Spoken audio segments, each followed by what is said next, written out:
ಮುಂದಿನ ವರ್ಷದ ಚೌಡೇಶ್ವರಿ ಹಬ್ಬಕ್ಕೆ ನಾವು 3 ಜನ ವೈದ್ಯರು, ಅದರ ಮಧ್ಯೆ ಇರೋ ವೈದ್ಯರು ಮಾತ್ರ ಆರೋಗ್ಯ ಮಂತ್ರಿಯಾಗಿ ಬರಬೇಕು ಅನ್ನೋದು ನಮ್ಮ ಆಸೆ. ನಿಜವಾಗ್ಲೂ ಹೇಳ್ತೀನಿ, ನಿಮ್ಮೆಲ್ಲರಿಗೂ ಸಿಕ್ಕ ಒಂದೇ ಅವಕಾಶ, ಮಂಜಣ್ಣವ್ರನ್ನ ಗೆಲ್ಲಿಸಿದ್ರೆ ಅವರು ಮುಂದಿನ, ನಾನು ಹೇಳ್ತಾ ಇಲ್ಲ, ಪ್ರಧಾನಮಂತ್ರಿಗಳು ಹೇಳಿದ್ದಾರೆ, ಶಾ ಅವರು ಹೇಳಿದ್ದಾರೆ, ಮಂಜುನಾಥ್ ಅವರು ಗೆದ್ದ ತಕ್ಷಣ ಅವರು ಆರೋಗ್ಯ ಮಂತ್ರಿ ಆಗ್ತಾರೆ ಅಂತ.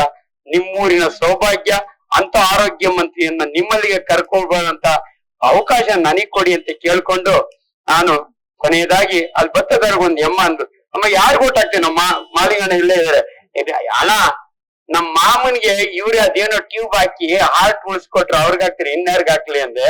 ನಿಮ್ಗೆ ಹೇಳ್ತೀನಿ, 20 ವರ್ಷದ ಹಿಂದೆ ನಾನು ಡಾಕ್ಟರ್ ಅಂಜನಪ್ಪ ಟುಡೇ ಸರ್ಜನ್, ನಾವಿಬ್ಬರು ಕೂಡ ನ್ಯಾಷನಲ್ ಲೆವೆಲ್, ಮಂಜುನಾಥ್ ಅವರು ಇಂಟರ್ನ್ಯಾಷನಲ್, ಹೆಮ್ಮೆಯಿಂದ ಹೇಳ್ಕೊಳ್ತೀವಿ ನಾವು, ಅಂತಾರಾಷ್ಟ್ರೀಯ ಮಟ್ಟದ ಹೃದಯ ರೋಗ ತಜ್ಞರು ಅಂದ್ರೆ ಡಾಕ್ಟರ್ ಮಂಜುನಾಥ್ ಅವರು. ಇವರು ತಯಾರು ಮಾಡಿದ ವೈದ್ಯರು ಇವತ್ತು ಅಮೆರಿಕದಲ್ಲಿ ಎಷ್ಟು ಜನಗಳಿಗೆ ಆಂಜಿಯೋ ಮಾಡ್ತಿದ್ದಾರೆ ಅಂದ್ರೆ ನಾವು ನೀವೆಲ್ಲ ಹೆಮ್ಮೆ ಪಡ್ಬೇಕು. ನಾನು ಖುಷಿಯಿಂದ ಹೇಳ್ಕೊಳ್ತಾ ಇದ್ದೀನಿ, ನಿಮ್ ಮುಂದೆ ನಿಮ್ಗೆ ಮಾತಾಡ್ಬೇಕಾದ್ರೆ 22 ವರ್ಷದ ಹಿಂದೆ ನನಗೆ ಆಂಜಿಯೋಗ್ರಾಮ್ ಮಾಡಿರುವಂತ ಮಂಜುನಾಥ್ ಅವರು ವಿಕ್ಟೋರಿಯಾ ಹಾಸ್ಪಿಟಲ್ ಇದ್ದ ಜಯದೇವ ಹಾಸ್ಪಿಟಲ್ ಅಲ್ಲಿ ನನಗೆ ಆಂಜಿಯೋ 42 ವರ್ಷ ಆಗ, ನನಗೆ ಇವತ್ತು 70 ವರ್ಷ. ಇಷ್ಟು ಹೆಲ್ತಿಯಾಗಿ ಹ್ಯಾಪಿಯಾಗಿ ನಿಮ್ ಮುಂದೆ ನಿಂತ್ಕೊಂಡು ಮಾತಾಡ್ತೀನಿ. ಯಾರು ಗಾಬರಿ ಆಗ್ಬೇಡಿ, ಯಾರು ಈ ಡಾಕ್ಟರ್ ಬೇಸಿಗೆ ಅವ್ರಿಗೆ ಸೂಟ್ ಹಾಕೊಂಡ್ ಬಂದವ್ರೆ ಅಂತ. ನಾವೆಲ್ಲ ಹಳ್ಳಿ ರೈತರ ಮಕ್ಕಳು, ದನಗಿನ ಕಾಯ್ಕೊಂಡು ಹೊಲಗಿನ ಉತ್ಕೊಂಡಿದ್ದು, ಚಿಕ್ಕ ಹುಡುಗಿನ ಕನಸು, ಚಡ್ಡಿ ಇದ್ರೆ ಬನ್ನಿ ನೀರ್ ತಿರ್ಲ, ಬನ್ನಿ ಚಡ್ರಿ ಅವಲ್ಲ ಅನ್ಕೊಂಡಿದೆ. ನಾನ್ ಚೆನ್ನಾಗಿ ಓದಿ ಮೇಸ್ಟ್ರ್ ಆಗ್ಬಿಟ್ಟು ಮೇಲೆ ದಿನ ಸೂಟ್ ಹಾಕೋಬೇಕು ಅಂತ. ನಾನ್ ಮೆಡಿಕಲ್ ಕಾಲೇಜ್ ನ ಮೇಸ್ಟ್ರು, ನನ್ನ ಸೌಭಾಗ್ಯ.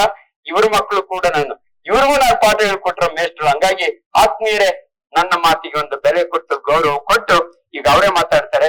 ಮುಂದಿನ ಚೌಡೇಶ್ವರಿ, ನಾನು ಬಂದಿಲ್ಲ ಯಾವತ್ತು ಚೌಡೇಶ್ವರಿ ಅಮ್ಮನ ಈ ಪೂಜೆಗೆ, ತುಂಬಾ ವಿಜೃಂಭಣೆಯಿಂದ ನಡೆಯುತ್ತೆ ಅಂತ ಇವರೆಲ್ಲರೂ ಹೇಳಿದ್ರು.